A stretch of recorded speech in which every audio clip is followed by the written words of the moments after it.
இயேசு கிறிஸ்துவின் இனிதான நாமத்தில் இன்றைய ஆவிக்குரிய சிந்தனைக்கு உங்களை அன்புடன் வரவேற்கின்றோம்.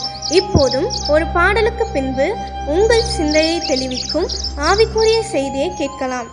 தண்ணீரை இரத்தமாய் மாற்றினார் அதிசயம். எகிப்து தண்ணீரை இரத்தமாய் மாற்றினார் அதிசயம்.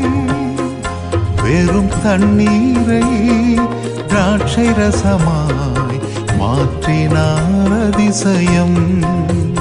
வெறும் தண்ணீரை திராட்சை ரசமாய் மாற்றினார் அதிசயம். அதிசயங்கள் செய்கிறவர் நம் அருகில் இருக்கிறார்.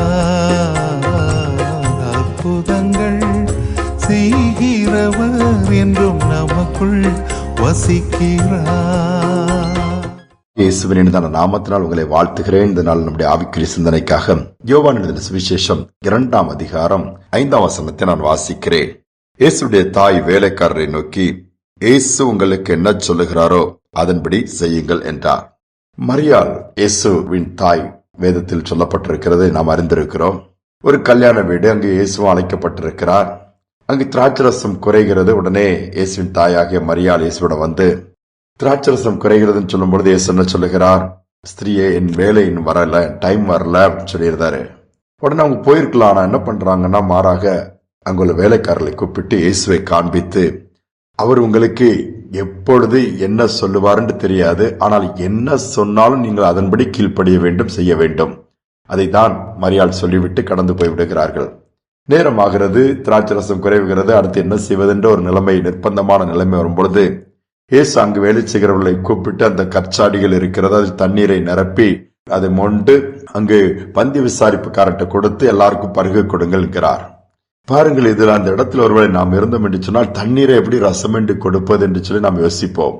ஆனால் அந்த வேலைக்காரர்கள் அப்படியே கீழ்ப்படுகிறார்கள். எந்தவித ஒரு கேள்வியும் எழுப்பாமல், எப்படிங்க இது தண்ணீர், அது எப்படிங்க திராட்சை ரசமா மாறும், அதுல எதுவுமே மிக்ஸ் பண்ணலையே அப்படின்னு சொல்லிட்டு எந்த கொஸ்டினும் பண்ணாமல் அப்படியே கீழ்ப்படுகிறார்கள். அங்குள்ள கற்சாடிகளிலே தண்ணீரை ஊற்றுகிறார்கள், எடுத்து பந்தி விசாரிப்புக்காரன்ட்ட கொடுத்து அங்கு பந்தி பரிமாறும் பொழுது அந்த திராட்சை ரசமா அது மாறிவிடுகிறது. கீழ்ப்படிதல் ஆண்டவர் நம்மகிட்ட எதிர்பார்க்கிறது கீழ்ப்படுகிறது தான். அவர் சொன்ன வார்த்தைக்கு அப்படியே கீழ்ப்படிங்கிறது எப்படி நடக்கும், என்ன அதெல்லாம் கொஸ்டின் பண்ணோம்னா ஒரு நாளும் ஒன்றும் தேவனிடத்திலிருந்து பெற்றுக்கொள்ள முடியாது. ஏனென்றால் நம்முடைய தேவன் சகலத்தையும் செய்ய வல்லவர், இல்லாததை கூட இருக்கிறதாய் மாற்றி விடுவார். அவருடைய வார்த்தையை நம்பி அப்படியே கீழ்ப்படிவோம் என்று சொன்னால் சரியான நேரத்துல சரியானபடி சரியான காரியங்களை செய்து கொடுத்து விடுவோம். ஆனால் நாம் என்ன பண்ணுவோம்? சந்தேகப்படுவோம், விசுவாசம் இல்லாமல் கொஸ்டின் பண்ணுவோம், புலம்புவோம், நன்மை பெற்றுக்கொள்ள முடியாமல் போய்விடுகிறது.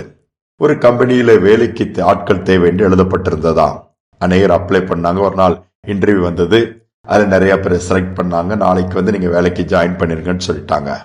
வேலைக்கு ஜாயின் பண்ண உடனே எல்லாருக்கும் என்ன வேலையா இருக்குன்னு சொல்லி எதிர்பார்க்கும் பொழுது எல்லாருமே படித்திருக்கிறார்கள். ஆனால் முதல் நாள் கொடுக்கப்பட்ட வேலை என்று சொன்னால் ஒவ்வொரு கையிலும் ஒரு பாஸ்கெட் கூடை கொடுத்து அதில் கற்கள் குவிக்கப்பட்டிருந்த இடத்துல இருந்து இதை அள்ளி நீங்கள் அங்கு கொண்டு ஒரு குறிப்பிட்ட இடத்தை காண்பித்து அங்கு கொண்டு கொட்ட வேண்டும். பின்பு அங்கிருந்து அள்ளி இங்கு கொண்டு கொட்ட வேண்டும். இதுதான் முதல் நாள் வேலை. எல்லாரும் செய்தாங்க. இது என்னடா நம்ம வேற நினைச்சு வந்தோம், இந்த மாதிரி வேலையை கொடுக்கறாங்கன்னு சொல்லி, ஆனாலும் பரவாயில்ல வந்துட்டோம்னு சொல்லி செய்தாங்க. 2வது நாள் போனாங்க. 2வது நாள் போகும்போது அதே வேலை தான் நேற்று செய்தது நீங்கள் செய்யுங்கள் என்று சொல்லுகிறார்கள். சிலர் இதே வேண்டான்னு சொல்லிட்டு போயிட்டாங்க. அதுல 1-2 பேர் மட்டும் செய்துட்டு போனாங்க. சம்பளம் கொடுக்கப்பட்டது, வாங்கிட்டு போனாங்க. அடுத்த நாள் மீண்டுமா நாளைக்கு வாங்கன்னு சொல்லி சொல்லும்போது அங்கு ஒரே ஒரு வாலிபன் தான் வந்திருக்கிறான். அவனுக்கு என்ன சொன்னார்கள்? நேற்று செய்த வேலை இன்றைக்கு செய்யன்னு சொல்லுகிறான். அவன் அந்த கல்லை எள்ளி அங்கு போடுகிறான், அந்த பேஸ்கெட்ல திருப்பி எள்ளி கொட்டுகிறான். கொட்டி முடித்த உடனே திருப்பி அவனை கூப்பிட்டு, எப்பா நீ இதே வேலை தான் சரி, நான் இது பண்ணும்போது உனக்கு எதுவுமே கஷ்டமா தெரியலையா? நீ எதிர்பார்த்தது வேற, நாங்க சொன்னது வேறங்கும் போது அவன் சொன்ன ஒரே ஒரு வார்த்தை, நீங்கள் எதை சொன்னாலும் அதுக்கு கீழ்ப்படிய வேண்டும் என்பது என்னுடைய நோக்கம். கொடுத்த வேலையை நான் செய்யறேன், அவ்வளவுதான், எனக்கு அதுக்கு சேலரி கொடுக்கறீங்க, உடனே நீ நாளைக்கு வான்னு சொல்லிட்டு அவன் அங்கு உள்ள ஒரு உயர்ந்த பதவியில வைத்தார். அவன் படிப்புக்கேற்ற பதவியில வைத்தார்களாம். பாருங்கள், யோசித்து பாருங்கள், நாம எதற்குமே கீழ்ப்படிவதற்கு யோசிப்போம். ஒரு காரியத்தை சொல்லும் பொழுது அது அப்படி இருக்கிறது, இது சரியில்லை, இது எப்படி செய்ய முடியும், பல கொஸ்டின்ஸ் நமக்கு வரும். அப்படி அல்ல. எஜமான் என்ன சொல்லுகிறாரோ வேலைக்காரர்கள் அதற்கு கீழ்ப்படியும் பொழுது நிச்சயமாகவே அதற்கான பிரதிபலன் உண்டு. அது நம்முடைய எஜமானாகிய ஆண்டவர் சொல்லும் பொழுது செய்யாமல் இருப்பாரா, விட்டு விடுவாரா? கொஞ்சம் நம்முடைய வாழ்க்கையை யோசித்து பார்ப்போம். எத்தனை ஆசீர்வாதங்களில் கீழ்ப்படியாததினாலே அல்லது உடனே செய்யாததினாலே, காலதாமதத்தினாலே அல்லது நம்ம அதை போஸ்ட்போன் பண்ணனால இழந்திருக்கிறோம். இன்னைக்கு கொஞ்சம் யோசித்து பார்ப்போம். ஆண்டவர் என்ன சொன்னாலும் தாமதமின்றி அதை செய்வோம். அது சாதாரணமாக தெரியலாம், இதுல என்ன இருக்குன்னு நமக்கு தோன்றலாம். ஆனால் அதில் தான் பெரிய அற்புதங்கள் இருக்கிறது, பெரிய ஆச்சரியங்கள் இருக்கிறது. காண ஒரு கல்யாண வீட்டிலே தண்ணீர் ரசமாக மாறுகிறது. எல்லோரும் ஆச்சரியப்படுகிறார்கள், கடைசியில் கொடுக்கப்பட்ட ரசம் எவ்வளவு ருசியாக இருந்தது என்று சொல்லி. இதைதான் ஆண்டவர் நம்முடைய வாழ்க்கையில் செய்கிறார். நீ தாழ்த்தி ஒப்பு கொடுப்போமா? ஒருவேளை கீழ்ப்படியாத பகுதியில் இருக்குமானால் ஆண்டவர் அதை எடுத்து போட்டு உடைய சத்தத்துக்கு கீழ்ப்படியக்கூடிய அப்படிப்பட்ட ஒரு இருதயத்தை எங்களுக்கு தாங்கன்னு சொல்லி ஜெபிப்போம். கர்த்தர் நிச்சயமாக கொடுப்பார். கீழ்ப்படியும் பொழுது எல்லாவற்றையும் சுதந்திரிக்கக்கூடிய பாக்கியத்தை பெற்றுக்கொள்ள முடியும். ஜெபிப்புமா. எங்கள் பரலோக தகப்பனே, தண்ணீரை திராட்சை ரசமாய் மாற்றின தேவனப்பா, சகலத்தையே செய்ய வல்லவர். ஆனால் நீர் எங்களிடத்தில் எதிர்பார்க்கிறது கீழ்ப்படிதல் அப்பா. நீர் சொல்லுகிற வார்த்தைக்கு அப்படியே கீழ்ப்படியும் பொழுது அதனுள்ள மேன்மையை பெற்றுக்கொள்ள முடிகிறது. ஆனால் அநேக நேரம் நாங்கள் கீழ்ப்படிய யோசிக்கிறோம், கீழ்ப்படியாம எங்களுக்குள் வந்து விடுகிறது. பின்பு பார்த்துக் கொள்ளலாம் என்று சொல்லி காலத்தை வீணாக்குகிறோம், தள்ளி வைத்து விடுகிறோம். பின்பு எல்லாவற்றையும் இழந்த பிறகு நாங்கள் கதறுகிறோம். அப்படி அல்ல, வார்த்தைக்கு உடனே கீழ்ப்படிந்து அதன்படி செய்ய எங்களுக்கு உதவி செய்யுங்க. வாய்ப்புகள் கிடைக்கும் பொழுது சரியாய் பயன்படுத்தக்கூடிய கிருபையை கொடுங்கப்பா. ஒருவேளை வாய்ப்புகள் இழந்து போயிருக்கலாம், கீழ்ப்படியாமையினாலே உண்மை விட்டு தூரமாய் போயிருக்கலாம். அன்று நான் ஆண்டவர் எனக்கு உணர்த்தினால் அதை செய்யாமல் போய்விட்டேன், செய்திருந்தால் இந்த நிலைமை எனக்கு வந்திருக்காது என்று சொல்லி இழப்புகளின் பாதையிலே, கஷ்டத்தின் பாதையிலே, நஷ்டத்தின் பாதையிலே கடந்து போன பிள்ளைகள் ஒருவேளை இந்த செய்தியை கேட்கலாம். என ஆண்டவர் இறங்கி மீண்டும் ஒரு தருணத்தை கொடுப்பீராக. கிருபை பாராட்டும் துதிக நம்மை ஏற்றுக்கொள்ளும் இயேசுவின் நாமத்தில் பிதாவே, ஆமேன். நமக்கு கொடுக்கப்பட்ட தருணங்களை சரியா பயன்படுத்திக்குவோம்.